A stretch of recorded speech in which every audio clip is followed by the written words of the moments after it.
Kembali bersama kami dalam Lunch Talk, saya langsung saja ke Pak Tauhid. Pak Tauhid, jadi apa saja sebenarnya yang dipersiapkan paling tidak untuk memberangkatkan jemaah umroh dalam kondisi pandemi saat ini yang dilakukan oleh Ampuri? Mungkinkah ada sosialisasi khusus juga yang diberikan kepada jemaah?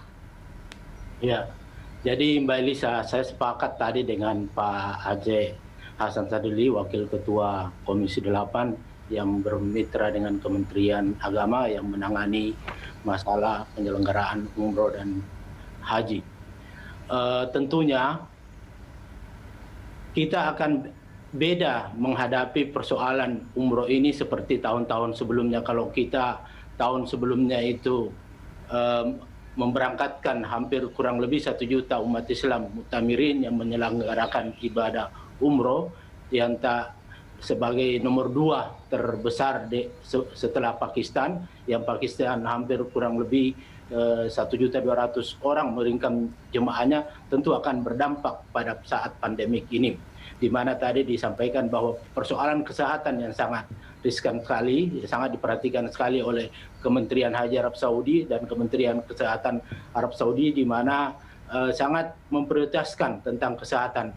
Tentu kita bisa saksikan sekarang ini di televisi bahwa orang umroh sekarang dibatasi physical distancing, kemudian memakai masker, tentunya beda dengan tahun-tahun sebelumnya. Sebagai asosiasi penyelenggara umroh haji yang menaungi Ampuri, yang menaungi 455 anggota penyelenggara umroh haji, tentunya mensosialisasikan kepada anggota untuk tidak terlalu tergesa-gesa atau terburu-buru untuk mempersiapkan keberangkatan jemaah, karena persiapannya itu sendiri tentunya akan menyangkut masalah penerbangan, masalah hotel yang tentunya akan memakai renggang waktu kurang lebih 1 bulan. Jadi kalau misalnya baru dibuka 1 November atau keberangkatan itu pasti di bulan Desember karena ada renggang waktu.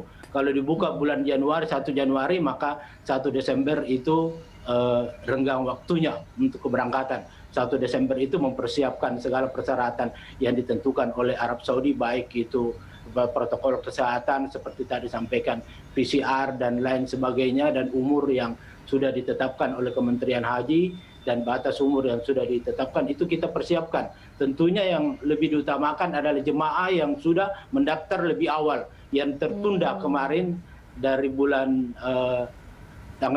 bulan Februari, 27 Februari sudah tertunda. Itu yang akan kita prioritaskan kepada jemaah-jemaah tersebut dengan melalui seleksi kesehatan yang sangat ketat, mengikuti protokol kesehatan yang telah ditentukan oleh Arab Saudi. Tentunya juga berharap kita kepada masyarakat untuk bersabar, tidak terlalu buru-buru untuk melaksanakan ibadah umroh. Tentunya harus mengikuti kesehatan karena protokol kesehatan ini harus kita terapkan baik dalam negeri maupun di luar negeri, mengikuti ketentuan yang ditetapkan oleh Saudi Arabia. Baik, sekaligus closing statement dari Anda, Pak Tauhid, apa yang emang Anda ingin sampaikan? Tentunya tadi cukup menarik ketika Anda katakan bahwa yang akan didahulukan adalah orang-orang yang mendaftar pertama, jadi tidak perlu khawatir tentunya bagi jamaah yang sudah mendaftar, karena pastinya juga yang ibaratnya yang duluan mendaftar dialah yang didahulukan. Nah, ini apa mungkin yang ingin Anda sampaikan, tentunya imbauan kepada jemaah umroh? Ya, jadi saya berharap kepada calon jemaah umroh yang sudah mendaftar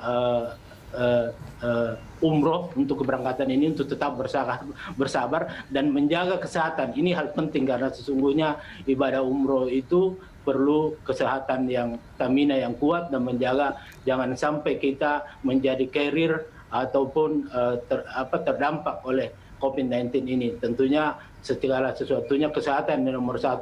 Baik itu kita persiapan sebelum keberangkatan menjaga kesehatan maupun persiapan kesehatan selama di Saudi Arabia. Karena kesehatan adalah suatu hal yang sangat penting untuk para mu'tamirin ini atau calon jemaah umroh yang akan melaksanakan ibadah umroh.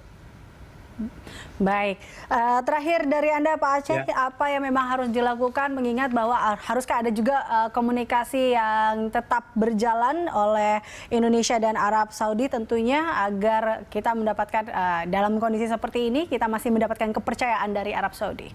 Ya, pertama yang harus dilakukan dan sebagaimana yang saya sampaikan dalam berbagai kesempatan adalah prioritas diprioritaskan untuk jemaah haji yang kemarin tidak sempat untuk berangkat atau yang tertunda ya. Yang kedua, saya kira penanganan COVID-19 di dalam negeri tentu harus lebih diutamakan karena itu yang menjadi modal dasar bagi kepercayaan pemerintah Arab Saudi terhadap apakah Indonesia akan diberikan kesempatan untuk dibuka kembali akses untuk mengirimkan calon jemaah umrohnya. Yang ketiga, tentu kami juga mendorong kepada pemerintah Arab Saudi melalui Kementerian Luar Negeri maupun melalui KJRI kita untuk memastikan bahwa memang Indonesia siap untuk memberangkatkan calon jemaah haji selagi memang kita memiliki penanganan COVID yang lebih terkendali gitu ya. Sehingga atas dasar itulah maka kemudian insya Allah kita bisa melakukan menyelenggarakan atau mengirimkan calon jemaah umroh kita. Terus yang keempat ini yang menurut saya juga penting bahwa sebaiknya kita semua tetap bersabar, tawakal kepada Allah Subhanahu Wa Taala. Kita menunggu kepastian dari pemerintah Arab Saudi bahwa niat baik kita untuk melaksanakan umroh itu saya kira ketika kita sudah melakukan pendaftaran dan sudah punya niat untuk berangkat itu juga insya Allah sudah menjadi amal soleh buat kita begitu. Jadi oleh karena itu saya kira kami himbau kepada masyarakat untuk tetap bersabar dan tawakal dan terus berdoa kepada Allah Subhanahu Wa Taala agar COVID-19 ini segera dapat ditangani dan segera diangkat oleh Allah Subhanahu Wa Taala. Saya kira itu, Mbak Elisa. Baik, terima kasih Pak Aceh dan juga Pak Tauhid telah bergabung bersama kami dalam Lunch Talk. Dan pemirsa, Lunch Talk masih akan kembali usai jeda, tetaplah bersama kami.